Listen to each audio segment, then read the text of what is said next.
Ça, c'est la synchro. Salut Juliette. Salut. J'espère que tu vas bien. Ça va et toi? Merci de t'être rendu disponible. Merci à toi, c'est cool d'être ici. Recruiter in the House. Trop cool. Je voulais te recevoir parce que c'est une chaîne qui parle principalement de recrutement.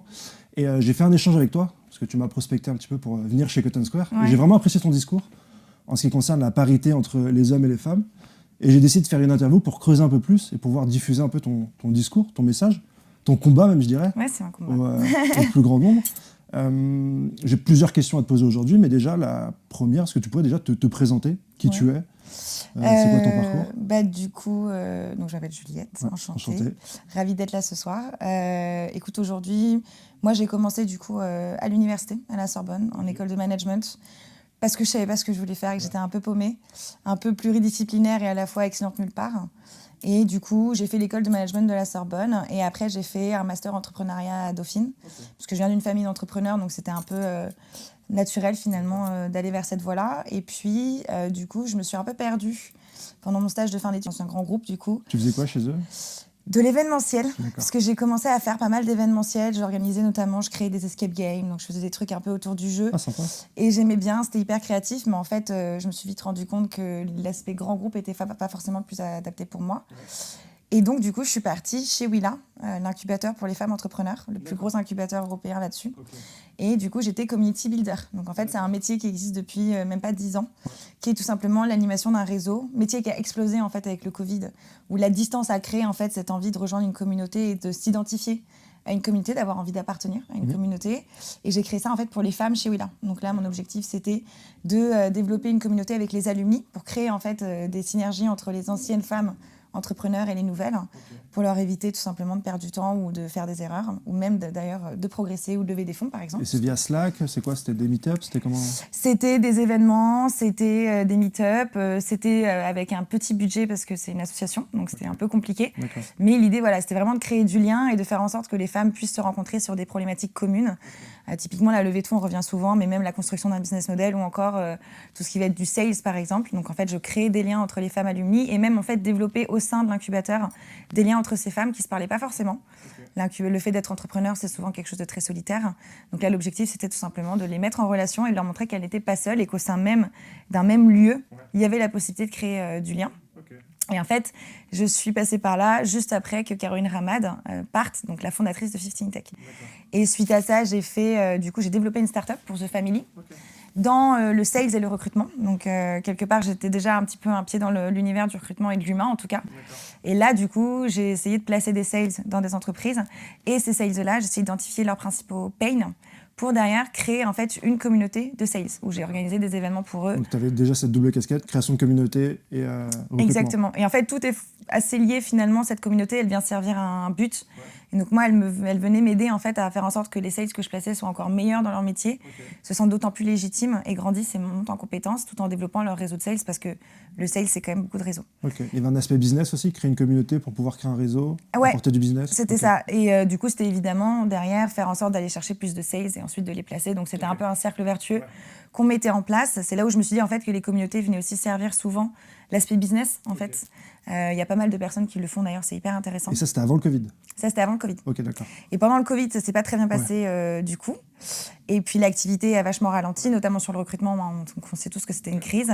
Et là, j'ai fait une candidature spontanée à Caroline du coup. J'avais besoin de retrouver un peu de sens et en fait de revenir à mes premiers amours, entre guillemets, qui sont le droit des femmes. Et là, j'ai fait une candidature spontanée et c'est de là qu'a commencé mon aventure chez 15 Tech. D'abord sur l'aspect plutôt Customer Success Management et Community Builder. Et puis en fait, derrière, j'ai grandi sur l'accompagnement de nos clients et sur le fait d'aller chercher de plus en plus d'entreprises qui pouvaient nous rejoindre et devenir du coup plus inclusive et aller chercher cette parité dont on a besoin. Cette fibre, elle te vient depuis quand? C'est depuis tes études? C'est depuis avant? C'est depuis ton éducation? C'est depuis que je suis née, je crois. Je crois que je suis née féministe. Je crois que je l'ai dans le sang. Non, je pense qu'en fait, j'ai réfléchi un petit peu d'ailleurs avant qu'on se voit et je me suis demandé d'ailleurs comment c'était arrivé. À quel moment, Et en fait, je pense que c'est parce dur de que... restituer. en fait, finalement, pas tant que ça. C'est souvent lié, et on parlait de biais tout à l'heure, c'est souvent lié du coup à l'éducation. Moi, j'ai grandi avec un grand frère qui avait que 1 an de plus que moi, donc on a été éduqués comme des jumeaux. Et je crois que j'ai jamais entendu la phrase « parce que t'es une fille, tu peux pas » ou « fais quelque chose de plus calme » ou « sois plus comme ci, sois plus comme ça ». En fait, avec mon frère, on avait les mêmes jeux, on jouait ensemble à longueur de journée et on a vraiment été éduqués de façon totalement égale. Donc du coup, je pense que j'étais biaisée dans le sens que aussi, j'ai une mère qui est dans la finance, qui travaillait donc avec 90% d'hommes dans les années 90, et un père qui travaille dans l'édition avec 90% de femmes. Okay. Donc du coup, de base, je pense que de par les métiers de mes parents et de par mon éducation avec mon frère, j'étais déjà en fait non genrée dans la façon de me comporter et dans les qualités qui étaient les miennes. Et tu t'es confrontée peut-être à un monde genré du coup ? Et je me suis confrontée au monde genré, je pense, quand j'ai commencé à aller à l'école, en fait, où je me suis rendu compte que j'avais pas forcément la même approche que les petites filles, autres petites filles, j'avais pas forcément d'envie des mêmes choses. Je traînais beaucoup avec des garçons du coup, parce que j'avais été habituée à le faire avec mon frère. Et c'est là où j'ai senti un peu une rupture. Et puis cette rupture, elle s'est accentuée. Plus on grandit, en fait, finalement, plus ça a un impact sur nous, notamment au niveau des professeurs, par exemple, mais aussi le comportement des autres enfants. Okay. Et je pense que c'est là, en fait, où je me suis rendu compte de ça. Et aussi parce que j'avais une babysitter qui s'appelait Ouda et qui, du coup, m'avait raconté qu'elle avait fui son pays parce que elle, son rêve, c'était d'être libre et de porter des jeans moulants. Et que de là où elle était, elle pouvait pas se le permettre. Et donc, en fait, j'avais 12 ans et elle me racontait cette histoire-là. Et elle me racontait, en fait, toute cette histoire et tout ce vécu et toute cette discrimination qu'elle avait ressentie, même avec beaucoup de violence. Et c'est là où, en fait, je me suis confrontée à une réalité qui n'était pas la mienne. Et je me suis dit, mais pourquoi est-ce que tu pourrais pas porter un jean moulant ? Je comprends pas le concept. Parce que pour moi, c'était tellement, en fait, éloigné de ma réalité que j'ai commencé, en fait, à comprendre qu'il y avait une différence de traitement. Différence de traitement qui s'est du coup accélérée. Plus on grandissait, plus ça s'accélérait, plus tu deviens femme aussi. Ça s'intensifie, ouais, tu rentres dans une case. Et tu rentres dans une case et puis tu deviens une femme, en fait. Ton corps se forme. Et là, petit à petit, ton genre et ton sexe deviennent de plus en plus imprégnés dans la société. Ça devient visible. C'est ça, ça devient visible. Et je pense aussi que du coup, on t'attribue de plus en plus de choses que tu dois faire ou que tu ne dois pas faire. Et moi, j'avais pas envie, en fait. Et je sentais un truc qui bouillonnait en moi. Dès que j'avais un professeur qui me traitait de façon différente, dès que j'avais un comportement masculin face à moi qui, pour moi, était juste pas du tout légitime. Et je pense que c'est de là, en fait, qu'est venue justement cette envie de défendre le droit des femmes, parce que pour moi, il était évident. Et parce que pour moi, il était ancré dans mon éducation et dans ma personnalité depuis toujours, finalement. Quand ensuite, tu as ta première expérience et que tu builds des comités de femmes, tu te rends compte peut-être de retour d'expérience ? Je me rends compte du manque profond de légitimité des femmes, de ce profond manque de confiance quelque part, de ce syndrome de l'imposteur dont on parle très souvent, qui est bien évidemment qui existe chez les hommes, mais quand même très féminin. Non, c'est très féminin. Moi, j'ai Camille Goni que j'essaie d'avoir, que j'ai eu même en interview. C'est fou le nombre de verrous que j'ai dû lever pour lui dire non, mais c'est toi que je veux, t'es légitime, j'ai envie de t'avoir en interview. Et c'est fou ce qu'elle m'a dit, non, je suis pas légitime. Au final, c'est peut-être la personne qui m'a donné le plus d'arguments, le plus d'expériences construites, en fait, de choses les plus intéressantes même, alors que c'est la personne que j'ai dû le plus aller chercher, alors qu'il y en a peut-être qui m'ont fait des lives beaucoup moins fournis. Alors eux, ils n'avaient aucune problématique. C'est ça, en fait. Tout le sujet, il est là. Et si tu es même dans une levée de fonds, en fait, la façon... Donc nous, on est en train de lever des fonds chez FitiniTech. D'ailleurs, on ouvre la levée de fonds à notre communauté si ça intéresse. Mais en fait, si tu veux, nous, on se rend compte que même la façon dont on formulait les questions, par exemple, dans une levée de fonds, quand on les pose à une femme et quand on les pose à un homme, c'est pas du tout la même chose. C'est pas les mêmes attributs, c'est pas la même façon dont en fait les biais se mettent en place à ce niveau-là. Et en fait, on se rend compte que ça, c'est systématique. Par exemple, moi, j'ai des amis entrepreneurs qui étaient chez Willa, qui ont débarqué avec un pull de Noël à Noël lors de leur levée. Eh bien, la première chose que l'investisseur leur a fait comme commentaire, c'était sur leur pull de Noël, en leur disant qu'avec des pulls pareils et une dégaine pareille, elles risquaient pas de lever. Et là, tu te dis, mais est-ce que tu aurais dit ça à un homme qui serait venu en pull de Noël ? En fait, non. Tu aurais accepté sa faculté à être créateur, à être marrant, à être second degré. Alors que pour une femme, on attendrait d'elle qu'elle soit plutôt tout le temps archi bien sapée, au top du top, hyper maquillée. Pareil, elle se maquille pas. Du coup, c'était un peu choquant pour l'investisseur. Et c'est là, en fait, que tu vas les biais qui se mettent. Non. Non, il y a une espèce de barrière qui se crée, en fait. On reste pro et on va rester pro. Mais c'est pas systématique, tu vois. C'est pas systématique, évidemment. Je mets pas tout le monde dans le même panier. Je vois ce que tu veux dire. Mais c'est un fait, si tu veux. C'est un témoignage que tu as eu. Malheureusement, c'est un témoignage que j'ai énormément de femmes entrepreneurs et même indépendamment aujourd'hui, même de femmes quand elles négocient un salaire ou qu'elles cherchent un job. Tu vois, typiquement, l'autre jour, j'ai une amie qui voulait être recrutée chez Airbus, donc super belle boîte. Il lui demandait si elle parlait anglais. Et en fait, elle parle anglais. Mais comme elle n'a pas parlé anglais depuis 2 ans, elle a dit non. Okay, alors qu'un mec se serait dit, attends, je vais faire des cours du soir, en pararallèle, en attendant de commencer. Voilà, exactement. Elle m'a dit, non, je ne me sens pas légitime, je n'irai pas. Alors qu'elle est physicienne, elle est ingénieure en astrophysique, enfin, des trucs hyper rares. Mais pour autant, elle a dit non. Parce que tu as ce sens, du coup, de la perfection qui vient de tellement, en fait, de niveaux différents, qui vient de l'éducation, qui vient de l'école, qui vient de tes parents, qui vient ensuite de ta scolarité, qui fait que je pense que si dès le début, en fait, tu ancres pas en toi le fait que tu es légitime et que tu n'envoies pas les gens balader quelque part, du coup, tu te fais te confronter à ça. Parce que moi, on me propose souvent de faire des conférences, par exemple, pour apprendre aux femmes à négocier leur salaire. Pas une seule fois, je me suis dit, je ne suis pas légitime, ou j'ai peur devant une salle, ou quoi. Parce qu'en fait, moi, mon but, c'était juste d'aller devant ces femmes et de leur être utile. Mais à aucun moment, je me suis posé la question d'être légitime. Et je pense que c'est dû aussi à cette éducation. Donc, je remercie mes parents, du coup, au passage. Parce que je pense qu'ils m'ont apporté cette force de conviction de me dire que c'est pas mon genre qui me définit, mais juste ma personnalité, en fait. Mon discours, ce que je vais faire, mon action. Ma personnalité, mes qualités, mes défauts, et d'en faire une force. C'est hyper intéressant parce que tu as un combat et tu as eu la chance d'avoir 2 entreprises où tu as pu le défendre. Ouais. Ça, je trouve ça intéressant. Mais du coup, le contre-coup de ça, c'est pas une veste ou une posture que tu peux enlever le soir. Comment est-ce que tu le vis, toi, ce combat-là? Tu le vis au boulot?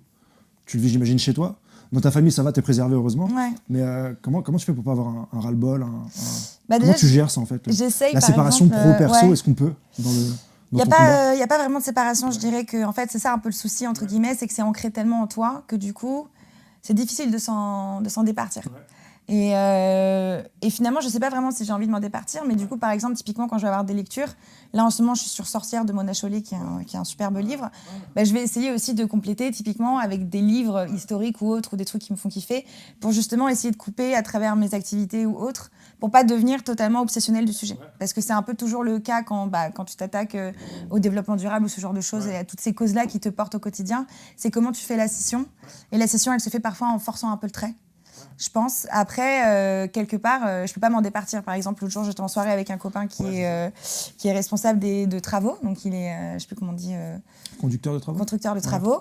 Et il avait pas de femme. Et un jour, il me dit, je le bats à la pétanque, je le bats au tennis, je le bats à je sais plus quoi lors d'un week-end. Et il me dit, ah, t'es hyper masculine. Je dis, pourquoi je suis masculine? Il dit, parce que t'es hyper sportive et t'es hyper dans la compétition. Je dis, mais pourquoi est-ce que ce serait des attributs masculins? Et du coup, il était un peu bloqué. Ouais. Il me dit, ah oui? Je dis, parce que toi, t'aimerais pas si t'es une fille, qu'elle soit combative, qu'elle soit dans la compétition? Il dit, bah, bien sûr que si. Je dis, bah, alors pourquoi c'est un problème? Okay. Donc j'ai quand même planté une graine, et en fait, c'était plus fort que moi. Quand tu me dis un truc comme ça... Moi, je suis pareil. Moi, je pense la même chose. En fait, moi, je pense, en lisant des lectures, parce que j'ai fait un peu de RH, un peu de psychanalyse, qu'on avait une partie féminine et une partie masculine. Bien sûr. Donc moi, j'étais content d'avoir cette ouverture-là et de dire, ah bah, j'ai une partie féminine, toi, t'as une partie masculine. Et en fait, toi, tu vas plus loin, tu dis, ouais, mais pourquoi est-ce qu'on les a définis comme ça, quoi? Ouais. Okay. Pourquoi est-ce que le fait d'être combatif, c'est forcément masculin? Pourquoi est-ce que le fait d'être bon en sport, c'est forcément masculin? Ouais. Tu vois, souvent, quand tu étais au sport, au foot, les filles étaient choisies en dernier, moi, j'étais choisie en premier. Okay. Parce que j'étais bonne en foot et parce que je jouais au foot à la récré, alors que toutes mes copines, elles étaient allées faire une marelle, par exemple. Okay. Mais parce que dans ma tête, depuis toute petite, je me suis jamais dit, parce que je suis une fille, je ne peux pas jouer au foot. Parce que je m'en foutais, en fait. Pour aller plus loin dans l'analyse, où tu t'arrêtes quand tu es face à un professionnel sur ton argumentation, parce que tu dis, bon, on est dans un monde pro et je peux pas non plus aller trop loin, et face à un ami comme ça, où vraiment tu peux aller beaucoup plus loin, parce que c'est un ami, parce que tu peux presque t'engueuler avec un ami.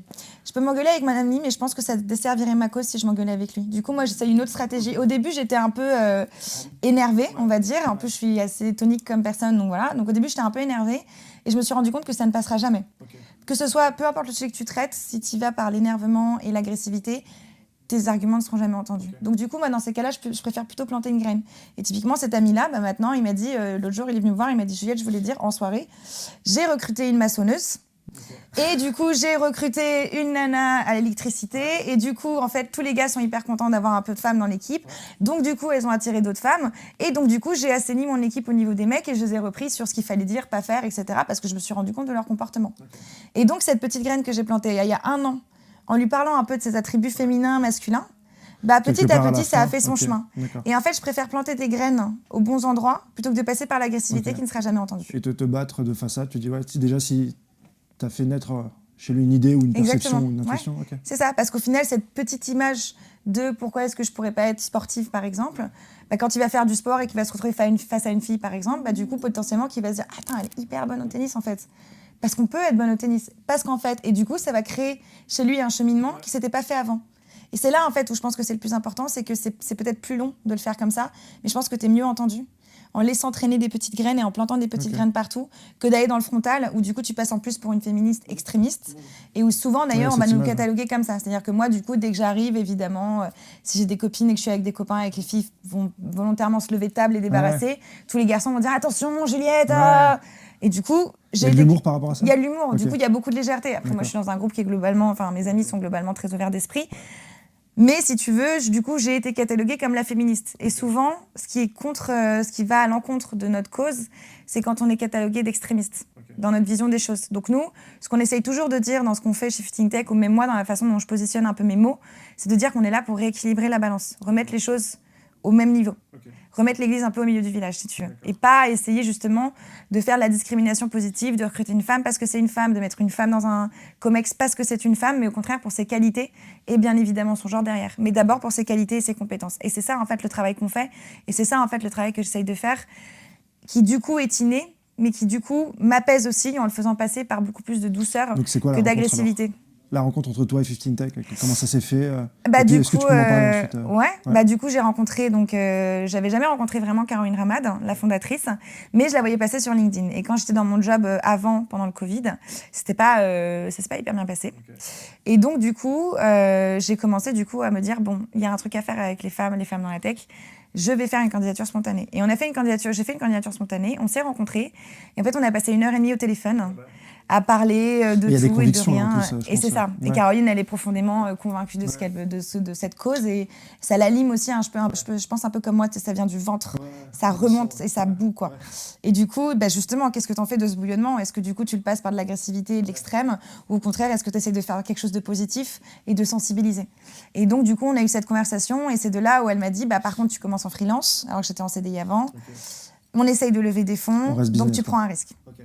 Et moi, je me suis dit, je préfère prendre ce risque-là, mais faire quelque chose qui me tient à cœur et où je me lève le matin et où je me dis, je change la vie de ces femmes, plutôt que de continuer à faire quelque chose qui ne me plaisait pas avec des gens qui ne correspondaient pas forcément à mes valeurs, quoi. C'est quoi donc l'offre de 15 Tech ? Alors, 15 Tech, on est à la fois une plateforme, une communauté de femmes dans la tech. Donc, évidemment, les hommes sont les bienvenus. C'est ce qu'on appelle les alliés.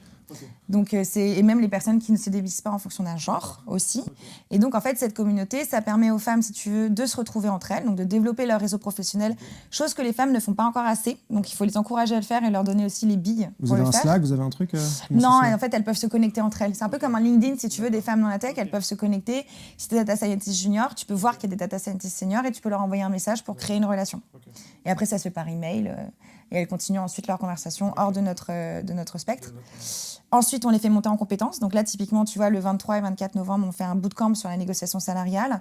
Et en fait, on fait des bootcamps, donc c'est des conférences qui durent pendant 2 jours sur la pause déj, où là, en fait, on les fait monter en compétences sur les métiers de la data, sur les métiers du produit, sur l'ingénierie, toujours en mettant en avant ce qu'on appelle des role models. Donc en fait, des femmes de la tech à des postes de leadership importants, managériaux importants, qui vont transmettre leurs bonnes pratiques, mais on va aussi parler métier. C'est pas que de l'inspirationnel, parce qu'en fait, les femmes, et souvent, parfois, on l'oublie, ou en tout cas, c'est un des stéréotypes qu'on a, c'est qu'on croit que les femmes, elles veulent juste être inspirées, pas du tout.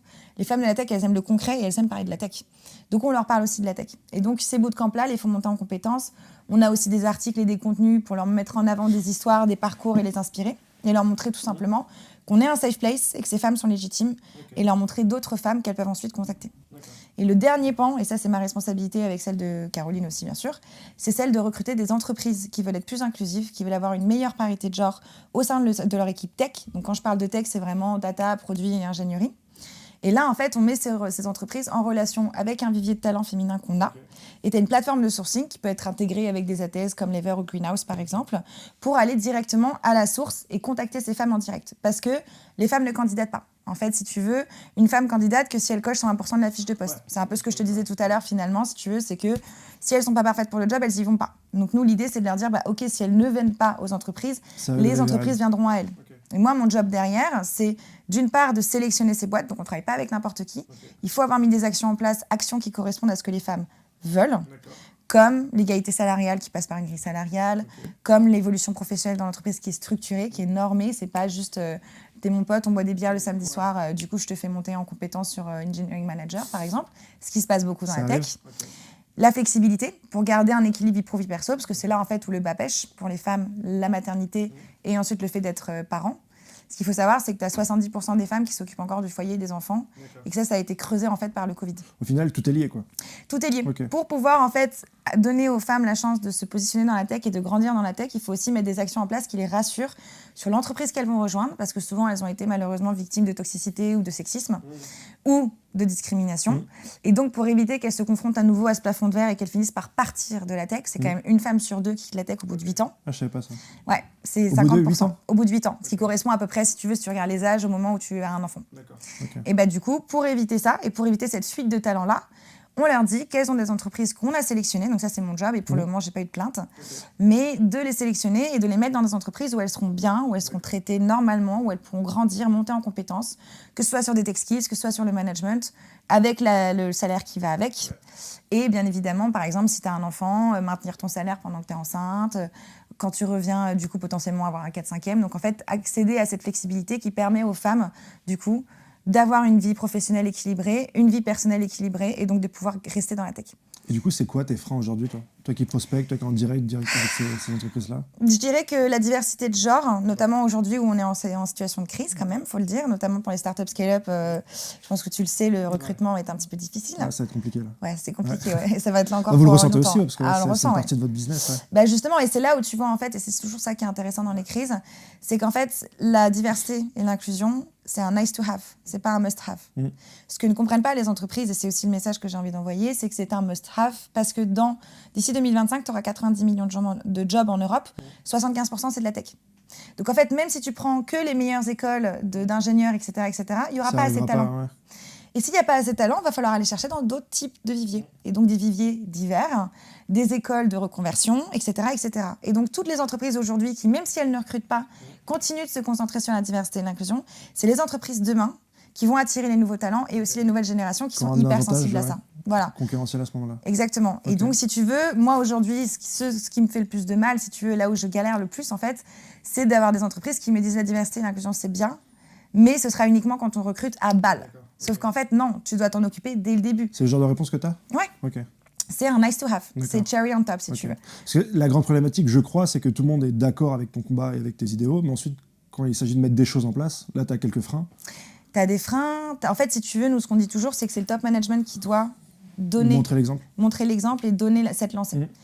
Si le top management n'est pas aligné, que ça fait pas clairement partie de la culture de la boîte, des valeurs de la boîte et de ce que la boîte essaye de faire pour le bien-être de ses salariés, alors en général, tu te retrouves face à des équipes recrutement qui rament à contre-courant pour essayer, elles, d'imbriguer tout ça. Et en fait, tu le vois pour ces entreprises, tu vois ces recruteurs et ces recruteuses qui essayent, mais qui n'ont pas le budget, qui n'ont pas les moyens et qui pour autant sont désespérés face à des listes de candidats qui sont principalement masculins, principalement des meilleures écoles, et qui n'arrivent pas à aller chercher cette diversité. Et si on ne leur donne pas les moyens et le budget, et qu'on ne leur fait pas comprendre que c'est un must-have et pas un nice-to-have, en fait, on n'y arrivera jamais. À l'inverse, ce qu'on observe aussi, c'est des recruteurs et des recruteuses qui sont hyper impliqués, qui font un peu leur bonhomme de chemin sans vraiment se consulter avec les fondateurs.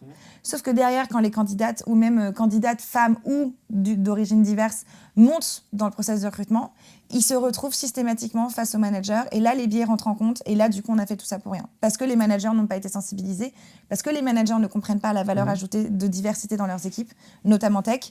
Et là, du coup, tu as un frein qui se met en place et qui est un peu comme un plafond de verre, si tu veux.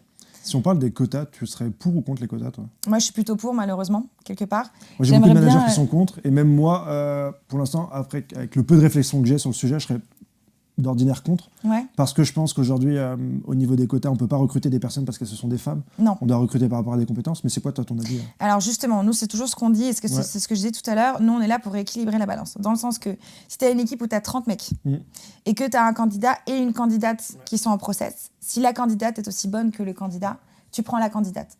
Parce il est nécessaire, en fait, pour ton produit, pour ton équipe, pour ta croissance, d'avoir de la diversité. Même si c'est pas juste, c'est une étape nécessaire.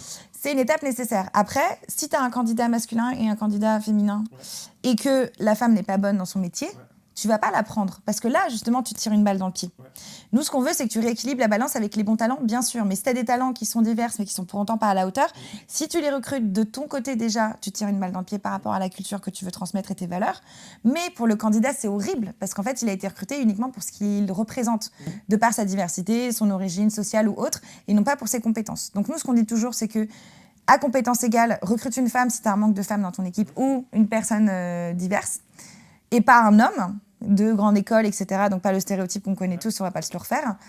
Mais à l'inverse, du coup, il faut aussi donner cette place. Et malheureusement, aujourd'hui, là où nous, on se confronte, et c'est pour ça que je suis plutôt pour les quotas, c'est que, notamment dans les comex, je trouve souvent face à des comex avec des hommes de 50 ans, de grande école, avec un grand parcours juste avant, etc. Et en fait, si eux, tu leur forces pas un peu la main, nous, on en a des échos, hein. C'est pas moi qui l'invente, on a des échos de femmes qui nous disent qu'en fait, quand elles arrivent, même si elles sont très compétentes, on va leur balancer pendant le COMEX devant tout le monde qu'elles sont là parce qu'elles sont là pour remplir des quotas. Alors que très professionnelles et alors que très bonnes dans leur métier. Donc en fait, si tu veux, le quota, c'est un peu une marche forcée. C'est un peu comme moi, je dis toujours que je suis féministe. Je suis féministe le temps que l'égalité se fasse. Mais un jour, quand l'égalité n'existera enfin, le féminisme n'aura plus de sens, tu vois, parce que les choses seront enfin au bon niveau. C'est un peu pareil pour les quotas. C'est que parfois, il faut forcer un peu la main pour que les choses avancent. Et une fois que du coup, tu as mis ces femmes compétentes et qui méritent d'être là, parce qu'il y en a beaucoup, il y en a énormément, il ne faut pas s'inquiéter là-dessus. Ma mère, d'ailleurs, peut être dans les COMEX si jamais vous cherchez une femme, dans la finance. Mais si tu veux, ces femmes-là, si tu les mets au bon endroit et que tu leur laisses en fait le temps de prouver leur valeur et ce qu'elles apportent à ces équipes-là et à ces COMEX-là, alors tu changes la donne. C'est pareil pour une équipe tech. Une équipe tech qui est diverse, c'est une équipe tech qui superforme de 15%. Donc c'est prouvé, si tu veux, même les datas le prouvent. Et moi, j'utilise souvent les datas quand on parle d'inspirationnel comme ça ou de cause. Les datas, tu ne peux pas les négocier. Ce n'est pas des sentiments, ce n'est pas des émotions, c'est des faits. Et donc, si tu veux, les quotas, pour moi, c'est indispensable aujourd'hui parce que malheureusement, et on l'a bien vu, si on ne les met pas en place, il ne se passe rien. Et il n'y a rien qui change. Donc, comme rien ne change, on est bien obligé de forcer un peu la main. Je rebondis sur une question. Quand tu dis une femme plus ou moins compétente qu'un homme, est-ce qu'aujourd'hui, nos process de recrutement sont faits pour les femmes ? Alors, il y a beaucoup de biais. Ouais. En fait, aujourd'hui, on parle de unconscious bias, donc des biais inconscients qui existent aujourd'hui dans les process de recrutement, dans la façon dont tu vas traiter quelqu'un. Je précise que ces biais existent pour tout le monde. Okay. Que moi, en tant que femme, bien évidemment, je vais avoir des biais sur les hommes et inversement. Donc, c'est vraiment à tous les niveaux. Seulement, ces biais, si tu veux, quand tu es dans un process de recrutement, par exemple, la cooptation fait que tu vas aller chercher des personnes qui sont toujours les mêmes, qui viennent des mêmes cercles, qui viennent des mêmes niveaux, qui viennent des mêmes écoles. Donc, en fait, tu n'apportes pas de diversité à ton pipe et à ton talent pool, si tu veux, ton vivier de talent.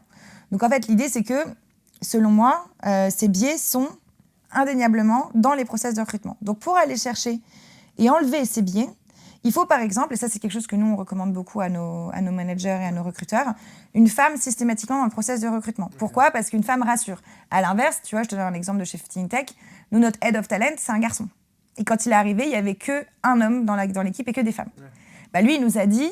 Franchement, ça me fait flipper de rejoindre une équipe 100% féminine. Donc, encore une fois, ça marche dans les deux sens. Et donc, on a mis un des hommes qu'on a chez nous dans le process de recrutement pour qu'il puisse aussi, et qu'il puisse être rassuré. Et là, du coup, il s'est dit, OK, c'est bon, il n'a pas l'air traumatisé, il a l'air plutôt épanoui dans cette équipe, même si elle est 100% féminine pour le moment. Donc, j'y vais. Et au final, aujourd'hui, il est très heureux. Et grâce à lui, on a réussi à recruter d'autres garçons. Mais c'est pas Jumi qui... Si, c'est ça, c'est Jumi qui nous a trouvé notre fameux Jean. J'ai eu Jérémy au téléphone, il m'a dit que... Exactement, il est top. Chez vous. Exactement, il s'appelle Jean. Oui, c'est ce qu'il m'a dit, je crois. Moi, je l'appelle Jeannot. Mais du coup, Jeannot, du coup, il est au top. Okay. Et en fait, si tu veux, et il avait ce sentiment-là. En fait, si tu veux, ça marche aussi du côté des femmes. Donc, ces biais, pour les enlever, que ce soit sur les écoles ou le genre, tu rajoutes une femme dans les process de recrutement pour assurer un profil féminin. Et pareil, si c'est que des meufs dans une équipe, par exemple, marketing, tu rajoutes un mec un peu dans le process pour assurer un profil plutôt masculin. Et derrière, en fait, tu vas faire aussi ce qu'on appelle des coachings sur les biais inconscients pour les managers. Parce que c'est ce que je te disais tout à l'heure, tu vas avoir les process de recrutement qui commencent avec l'équipe de recrutement, mais ensuite, ça monte au niveau du manager, bien évidemment. Et là, les managers eux-mêmes ont leurs biais, féminins comme masculins. Donc, de ce fait, si tu fais en fait des coachings sur les biais, tu peux ouvrir l'esprit de ces managers à beaucoup de choses, et notamment, en fait, à parfois les écueils qu'on peut avoir dans la façon dont on a de recruter, qui est systématique et qui est indépendamment de notre volonté, parce que finalement, c'est comme ça qu'on a grandi, c'est comme ça qu'on a été éduqué, que ce soit aussi comme ça qu'on est parents. Donc, du coup, tous ces biais sont en place. L'objectif, c'est de les modifier.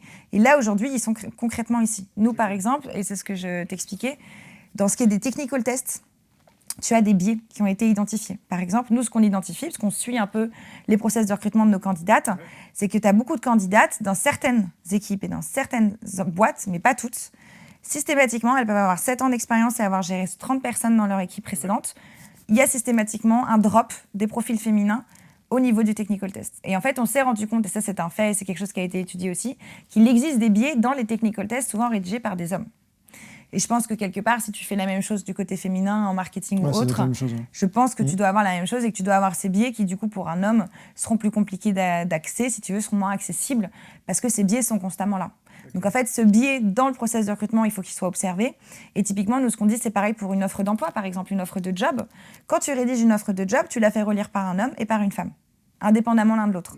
Et tu récupères, du coup, tes feedbacks pour voir un petit peu comment elle peut être perçue. Et c'est là, en fait, où tu vas te rendre compte d'erreurs que tu as pu faire ou au contraire de choses très bien que tu as pu faire et comment elles vont être perçues par les différents genres. Et vous proposez de former les managers sur ces aspects-là ? Tout à fait. En fait, moi, j'ai créé un club qui s'appelle le Tech Changer Club. Donc, c'est un club qui réunit nos clients tous les 2 mois, on fait une conférence à Paris, dans les locaux en général de nos partenaires, et online pour du coup nos clients qui sont dans toute l'Europe. Et là, l'idée, c'est de leur donner un maximum d'informations. Donc en fait, typiquement, il y a 1 mois, c'était sur le sourcing de talent féminin. Pourquoi c'est un sourcing particulier ? Qu'est-ce que les femmes attendent ? Ce qu'il faut faire, ce qu'il ne faut pas faire ? Parce que justement, de par le fait qu'il y a ce syndrome de l'imposteur, qu'elles sont super sollicitées sur les réseaux et qu'en général, elles ne sont pas assez nombreuses, pour aller les chercher, il faut sortir l'artillerie lourde et il faut savoir leur parler. Une femme, par exemple, si tu lui envoies un email et que tu lui parles dans l'onglet, dans l'objet de salaire, tu as 20% d'opening. Okay. Un homme, tu as 80% d'opening. Ouais. Une femme, tu lui parles d'équilibre vie pro-vie perso, tu as 80% d'opening. Okay. Un homme, tu en as 20%. Donc en fait, elles n'attendent pas les mêmes choses, elles ne veulent pas les mêmes choses parce que ce n'est pas forcément les mêmes situations. Donc typiquement, moi, je suis allée chercher auprès de ma communauté, à ce niveau de sourcing, qu'est-ce qu'elles attendaient. Je retransmets à mes clients, du coup, et à ma partenaire, ce que les femmes attendent d'eux. Avec de la data ? Avec de la data, toujours de la data. Moi, je parle toujours avec de la data. Au moins, je suis sûre que c'est non négociable. Sinon, on va me dire, non, mais Juliette, c'est toi qui... Non, c'est pas moi, c'est les femmes qui me l'ont dit. Donc au moins, si tu veux, c'est prouvé. T'as combien de personnes dans ta communauté ? Là, on a à peu près 400 recruteurs, je crois, qui ont rejoint 15 Tech. Puisque évidemment, tu vois, un Aircall, il va avoir une équipe de 20-25 recruteurs. Donc évidemment, plus on prend des licornes comme ça, plus on a des équipes qui sont fat. Et en fait, on fait des événements où on a en général des personnes qui viennent, qui reviennent, qui se font des amis, qui du coup créent leur réseau. Et en fait, je pense que c'est hyper important, et je pense que toi, tu connais aussi. Les recruteurs, ils n'ont pas beaucoup de temps. Ils sont tout le temps en train de courir, ils sont toujours sous-staffés. Donc, c'est des moments un peu de respiration, où du coup, tu peux sortir un peu de ton cadre d'entretien à longueur de journée, te poser sur des problématiques de fond, et essayer de les confronter à la vision d'autres personnes. Puisque moi, du coup, je transmets ces informations de ces femmes qui nous ont dit ce qu'elles attendaient. Et ensuite, on fait des use cases avec des boîtes partenaires qui partagent justement leurs échecs, leurs succès, comment ils ont fait et ce qu'ils vont faire après. Tu fais des conférences, mais tu fais pas aussi des formations directement où tu peux envoyer des gens ou toi, aller directement d'entreprise pour former les Alors, les du coup, managers. on a des partenaires. On a des partenaires justement sur ces coachings dont je te parlais, de bien inconscient, etc. On a des partenaires et ces partenaires-là, on va les envoyer du coup en entreprise. Moi, typiquement, tiens d'ailleurs, il faut que je réponde. J'ai un CEO là, d'une boîte qui m'a demandé du coup un conseil pour une femme qui viendrait faire un audit en interne pour analyser la situation et ensuite conseiller justement et faire des formations. Moi, mon job, c'est aussi d'avoir ce réseau de partenaires en différentes langues, dans différents pays, et de les envoyer aux bonnes personnes quand ils en ont besoin. C'est un service que vous proposez déjà là ? Ouais, ça fait partie en fait c'est inclus en fait dans ce qu'on propose à nos partenaires. Et inversement, tu vois, si tu as des sujets comme par exemple la parentalité, toujours une entreprise qui m'a dit voilà, on a un baby boom en interne, on s'y attendait pas du tout et on n'a rien fait pour la parentalité, Juliette, à part la base quelque part. Par où je commence ? Et du coup, je leur ai envoyé un e-book, puisque chaque conférence que je fais, j'en ai fait 10 jusqu'à aujourd'hui, chaque conférence, on fait un e-book derrière avec justement une étude du marché, une explication des faits, une remise dans le contexte, et ensuite, du coup, le use case. Et donc ça, en fait, je lui ai envoyé, je lui ai dit, tu commences par lire ça, et ensuite, du coup, je l'ai mis en relation avec une personne chez Open Classrooms, qui sont géniaux sur la parentalité et qui ont fait des trucs de ouf. Je l'ai mis en relation avec cette personne pour qu'ils prennent un café, un déjeuner ou un call, et qu'ensemble, du coup, ils puissent avancer sur le sujet. Comme ça, quand tu es recruteur, le nice to have devient un must have qui est réalisable parce que tu as le temps de le faire et que tu as les bons partenaires pour le faire. Et donc, je leur fais gagner du temps, et ça devient un plaisir et non pas un pain que de s'occuper de la diversité et de l'inclusion. Ce qui m'avait plu également dans ton discours et dans la présentation que tu m'avais faite, c'est que tu penses aux générations futures, parce que c'est dur de faire bouger les lignes aujourd'hui, mais il faut aussi penser à demain. Et vous avez développé un réseau de leadership, parce que le problème aussi, c'est qu'il y a peut-être moins de femmes qui sont intéressées par les carrières ou les filières scientifiques, peut-être moins qui sont donc aujourd'hui en recherche ou sur le marché pour tout ce qui est tech. Vous avez créé un réseau de podcasts avec des femmes qui parlent, qui potentiellement peuvent devenir leaders techniquement dans leur domaine, sur leur marché.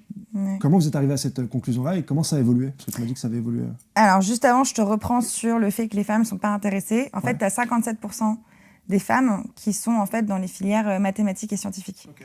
Et ensuite, c'est quand elles arrivent aux études supérieures que là, ça drop. D'accord. Mais jusqu'au lycée, c'est 57%. Okay. Ensuite, c'est 26% de femmes. Et sur ces 26%, à peu près, je crois, j'espère que je ne me trompe pas dans mes chiffres, tu as 13% des femmes qui, du coup, vont vraiment rester dans l'univers de la tech. Okay. Et ça, c'est notamment dû aussi. Donc, il n'y a pas un manque d'intérêt pour les mathématiques et les sciences. Au contraire, elles sont très présentes. Ouais. C'est au moment des études supérieures qu'elles ont peur de s'y lancer. Est-ce qu'il y a assez de leaders ? Est-ce qu'il y a assez de figures emblématiques ? Justement, en fait, les figures emblématiques, ouais. Merci. En fait, tu as deux choses. Le premier, c'est que tu as énormément de role models. Nous, c'est ce qu'on appelle des role models qui sont accessibles. Donc, c'est pas des femmes qui ont fait Cambridge, Harvard, etc. Parce que les femmes s'identifient pas à ça. Tu vois, les mecs, ils vont plutôt se chercher des Elon Musk, etc. Voilà, exactement, en se disant ça, c'est ce que je vais devenir. Donc, en dupliquant chez les femmes, ils visent à côté. C'est pas, quand tu dupliques chez les femmes, elles ont plutôt envie de voir des femmes qui sont normales, entre guillemets. Tu vois, qui sont accessibles, qui ont fait des choses qu'elles peuvent faire aussi. Et donc, nous, si tu veux, on fait dans ces conférences et ces bootcamps dont je parlais tout à l'heure, on met en avant que des femmes qui sont C-level en général ou qui ont des rôles de leadership. Pour montrer qu'en fait, tu as des femmes qui réussissent dans la tech, que c'est tout à fait possible et que c'est pas un frein d'être une femme pour monter en compétences. Il faut juste trouver la bonne entreprise et il faut se donner les moyens de le faire. Donc en fait, à la fois, tu as ce problème du syndrome de l'imposteur qui se confronte du coup aux jeunes femmes qui n'osent pas se projeter dans des carrières tech parce que de peur d'être les seules filles, de peur de ne pas être à la hauteur, etc. Donc tout ce que tu as emmagasiné de stéréotypes que tu t'appliques, si tu veux, à toi-même tout au long de ta scolarité, ensuite ça arrive une fois que tu vas en études supérieures. Et de l'autre côté, si tu veux, tu vas avoir du coup donc, ces jeunes femmes qui ne se projettent pas dans ces métiers et ces femmes qui y sont déjà, qui n'osent pas prendre la parole. Donc en fait, des deux côtés, ça bloque. Donc du coup, nous, ce qu'on essaye de faire, c'est d'une part de montrer à ces jeunes femmes que tu as des femmes qui sont présentes, qui sont à des rôles de management, que ça se passe très bien, même en général qu'elles surperforment dans leur département, et de les mettre en avant. Et que ces femmes, du coup, deviennent des mentors. On va d'ailleurs créer un programme de mentoring à partir de janvier 2023. Avec des écoles partenaires ? Non, c'est nous qui allons le faire. Donc en fait, quand tu t'inscris sur 15 in Tech, tu peux devenir mentor ou tu peux être mentoré. Et donc, on va te matcher en fonction de ce que tu recherches. Si tu cherches, par exemple, des conseils pour être une meilleure manager, si tu cherches, au contraire, des conseils pour devenir engineering manager, en fonction de ce que tu recherches, on va te matcher avec une femme qui est plus senior que toi, qui va du coup t'accompagner dans ton évolution pro. Parce que ça travaille beaucoup sur ça. Les role models accessibles, le mentorship, donc être entouré, avoir des conseils, des femmes qui te coachent et qui te soutiennent. Quand tu mets ces choses-là en place dès l'école, en fait, c'est là où tu vois les choses évoluer. Moi, typiquement, j'ai fait, du coup, mon ancienne stagiaire, qui était à Centrale, et elle avait créé une association pour les femmes alumnies de Centrale Ingénieurs et les femmes ingénieurs de Centrale aujourd'hui. Et donc, j'ai fait un talk sur comment choisir ton entreprise quand tu commences. Comme ça, si dès le début, tu choisis bien ta boîte, du coup, tu es dans un bien-être au quotidien, tu as le bon salaire, tu grandis dans ta boîte et tu t'en vas pas. Donc ça, c'est hyper important dès le début d'avoir une bonne expérience. Et ensuite, de négocier leur salaire. Et donc, j'ai fait ce talk. Tu avais 0 meuf qui était sur LinkedIn, alors qu'elle commençait à chercher un stage, qui ne savait pas ce que c'était que LinkedIn. Et tu avais 0 meuf qui savait exactement ce qu'elle valait sur le marché. Et en général, c'était à peu près à 10K en dessous. Centrale, c'est quand même l'une des meilleures écoles d'ingénieurs de France. Donc, tu commences à un level de salaire assez sympa. Elles étaient systématiquement en dessous. 10K en dessous. Ouais. Et donc, du coup, il y en a une, typiquement, tu vois, qui m'a dit, mais en fait, est-ce que pour que je sois légitime, est-ce qu'il ne faudrait pas que je commence par de la green tech ou un département marketing ? Parce qu'il y a plus de meufs dans la green tech, donc je serai légitime. Je dis, mais je ne comprends pas, tu te poses la question de ta légitimité, tu es assis sur un banc à Centrale, là. À quel moment tu as besoin de te poser la question de ta légitimité ? C'est ouf que même dans les écoles d'élite, on a ce problème-là avec mais des bien gens sûr. qui... Okay, mais ça vient aussi, par exemple, beaucoup des professeurs. On a fait une conférence au Web Summit sur les femmes C-level, justement, avec que des femmes C-level qui s'exprimaient. Et on avait des jeunes filles dans la salle qui nous disaient « Mais moi, mon professeur, en fait, essaye de me faire sortir de la classe. Il essaye de me décourager au quotidien et je suis l'une des seules femmes dans ma classe. Et donc, systématiquement, il me prend comme tête de turc. Et il tape sur elle, systématiquement. Et tu as un comportement comme ça qui a été prouvé aussi dans les écoles d'ingénieurs. Des profs, en général masculins, qui tapent sur les meufs. Ça va de la petite blague à de plus en plus loin. Exactement. Et donc, du coup, petit à petit, si tu veux, elles se disent « Mais en fait, je suis pas légitime, etc. » Ou alors, je suis trop jeune. Il y en a une, par exemple, qui nous a dit « Je suis trop jeune, peut-être qu'il faut que je m'habille de façon plus femme et que je me maquille plus pour que je sois pris au sérieux. » Donc, en fait, si tu veux, c'est dans les deux côtés. C'est que, du coup, ces femmes, ces rôles modèles, elles sont là pour te montrer la voie. Elles sont là pour te montrer que c'est possible. Et elles sont là pour t'éduquer. Et te donner cette légitimité. Parce que tu as un syndrome de Stockholm, en fait, au final, tu vas penser « Ok. » C'est un peu ça. Donc du coup, c'est pour ça qu'on a mis en place ces conférences pour donner en fait la visibilité sur ces femmes-là et montrer qu'il y a des femmes formidables qui travaillent dans la tech et qu'en fait, tu peux rejoindre leurs équipes. Évidemment, pour nos clients, c'est tout bénef parce que du coup, ça leur permet de mettre en avant des femmes aussi et donc de montrer qu'il y a des femmes dans leur boîte parce que la représentation féminine, elle est indispensable pour un profil féminin tech. Et businessment, ça fonctionne bien ? Ouais, c'est cool. Ouais, on va avoir bientôt 100 clients là. Et on est du coup sur notre deuxième levée en seed cette fois. Mais on est, je crois qu'on est bientôt rentable. Dès la deuxième année de... c'est beau pour un cabinet. Bah, c'est pas un cabinet, attention. C'est la partie sur laquelle je t'ai connu. Et... Bah, en fait, comment vous définissez alors ? Parce que c'est une bonne question. C'est pas un cabinet, en fait, on est un mélange, si tu veux, entre un LinkedIn pour les femmes dans la tech et un talent.io des profils féminins. si tu veux, pour vulgariser. Pour vulgariser. Si je dis ça, ma boss, elle va s'énerver. Tellement de missions autour, tellement de conférences, tellement d'accompagnement. Bah, en fait, c'est un cercle vertueux. Sur le mentoring, par exemple, vous ne prenez pas d'argent, j'imagine? Non. Tout ce qui est pour les femmes de la communauté, c'est gratuit. C'est juste les entreprises qui payent. Et en fait, si tu veux, le truc, c'est que c'est un cercle vertueux. C'est-à-dire que la diversité et l'inclusion, c'est pas juste sourcer. Si tu sources pour sourcer, que tu attires des talents, mais que derrière, tu les retiens pas parce que tu n'as pas mis les actions nécessaires en place, tu tires une balle dans le pied, tu as perdu du temps. Tu refuses des fois des clients en disant mais au niveau de la parité, au niveau de par exemple, vie pro, vie perso, au niveau d'e-remote et tout ça, ça fonctionne pas. J'ai refusé des clients, par exemple, j'ai des clients des prospects du coup, 200 personnes dans la boîte, 0 grille salariale. Et donc chaque année, ils ont des inégalités et ils prévoient pas forcément le budget nécessaire pour rééquilibrer les choses. Et donc chaque année, c'est le bordel. Moi, typiquement, ce genre de boîte, je leur dis, tu fais une grille salariale. Et tu leur vends du conseil, du coup, et alors, du coup, on est en train de construire, au vu de la situation de crise qui existe, on se dit justement, il faut qu'on fasse comprendre aux entreprises que même si elles ne recrutent pas, elles peuvent travailler en fait sur leur culture, sur leurs valeurs et sur cet aspect diversité et inclusion. Et de ce fait, là, on est en train de construire justement une offre qui permettra aux entreprises de s'auditer, de faire un survey auprès du coup des femmes dans l'entreprise et derrière, de leur proposer du coaching et des formations en fonction des biais qu'on aura trouvés et des trous dans la raquette. Est-ce que ça vient de ton process de recrutement? Est-ce que ça vient de tes managers? Est-ce que ça vient d'une toxicité qui est globale? Et alors là, c'est un gros taf. Et donc, identifier un peu, si tu veux, les zones de taf. Qu'est-ce qui pêche aujourd'hui? Et donc, proposer en fonction de ça des coachings et des formations adéquates. Avec toi ou tes partenaires pour les formations? Des partenaires. Ouais, non, là, on a déjà énormément de taf en interne. C'est un sacré business. Ouais. Mais en fait, tout est lié, si tu veux. Ouais, j'ai vu. T'es obligé de tout lier. Au fur et à mesure de mon écoute, j'ai vu que tout était... Tout est lié. Ouais, tout est lié, Tu dois mettre des femmes en avant pour qu'ensuite, du coup, les entreprises mettent ces femmes en avant. Tu lies toutes ces femmes pour qu'elles se... Et même sur tout le process, vous avez vu que c'est pas que les recruteurs qui avaient... Non. Sur leurs épaules cette charge-là, que c'était vraiment les donneurs d'ordre, les hiring managers. Ah, mais ça, c'est quelque chose qu'on dit, si tu veux, c'est qu'en fait, si le top management n'est pas aligné et qu'il n'y a pas une volonté depuis le top management jusqu'aux employés de faire en sorte que la diversité et l'inclusion soit quelque chose qui est pris au sérieux et qui fait partie intégrante des process de recrutement et même du quotidien, en fait, on n'y arrive pas.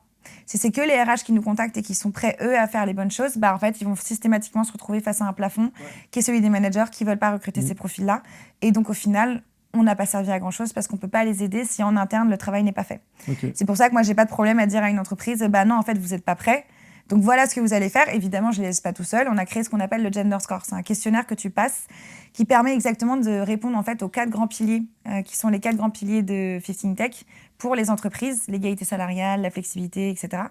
Et en fait, tu réponds à des questions sur ces 4 grands piliers et ça te donne une note sur 100 à la fin, qui te permet en fait d'identifier qu'est-ce qu'aujourd'hui tu ne fais pas que tu devrais faire pour t'améliorer. Combien pour rentrer chez vous? Il faut avoir minimum 45 sur 100. Ok, bon, ça va. Ça va. Mais parce qu'en fait, l'idée, c'est pas non plus de décourager. Tu vois, si j'ai des boîtes qui me contactent et qui me disent non, on n'a pas de grille salariale, c'est important. Je vais leur dire ouais, c'est important, je vais vous envoyer un guide. On a créé un guide que tu peux télécharger sur 15 Tech qui te permet de comprendre un petit peu la base, le b.a.-ba de la diversité de genre dans ta boîte. Et en fait, tu peux le télécharger gratuitement pour commencer à bosser le sujet. Donc moi, je dis jamais à une boîte, c'est mort, à part si c'est une boîte qui me dit que la diversité, c'est du bullshit, ce qui m'est déjà arrivé. Mais si la Comment boîte... tu réagis face à ce genre de... En fait, ça dépend. Si c'est une histoire de personnes qui me disent « mais moi, je veux pas recruter des femmes parce que c'est des femmes je répondrai toujours qu'on est là pour équilibrer la balance et dans ces cas-là, on ira dans une conversation.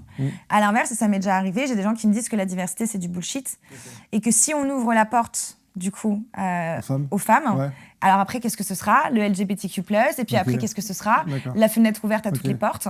Et là, dans ces cas-là, ce genre de profil-là, j'ai pas cherché à les convaincre en fait, de mes 2 convictions. C'est là où tu disais gauche et droite. Exactement. C'est comme si tu essayais de convaincre quelqu'un qui est mélenchoniste de passer chez Marine Le Pen. Ça n'arrivera jamais.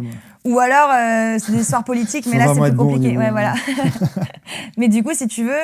Il y a des moments aussi où moi, je sais garder mon calme et me dire, en fait, ça sert à rien. Enfin, c'est quelqu'un qui sera profondément convaincu de... T'es pas là pour changer les choses toute seule, t'es là pour accompagner si déjà il y a une volonté chez l'autre de changer. Et s'il n'y a pas cette volonté, moi, je vais essayer de faire de la sensibilisation, mais si je me prends des murs ou de l'agressivité, bon, je vais pas m'épuiser non plus, ça servira à rien, si tu veux.